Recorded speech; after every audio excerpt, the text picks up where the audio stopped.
خبرو استاد وطن یو وزیر په کراچۍ کې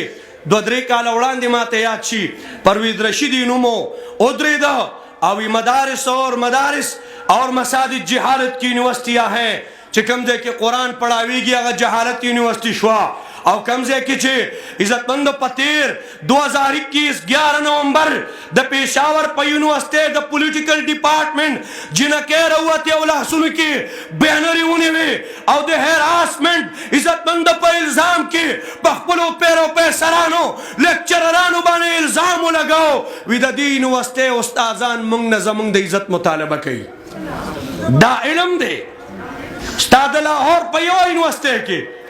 یو الګ د کو ایجوکیشن په نتیجه کې د یو الګ او جنې یو بل سره د بوای فرند او ګرل فرند په اصطلاحاتو کې هغه نه پریګننټ کیږي او چې بارشن کوي بیا وته ډک کیږي غیږ کې راغستې دي تمام دنیا ولیدله هغه د علم ځای شو او چې شپه ورځ الله تعالی قرآن او حدیث وی دا د جهالت یونیورسټي شوی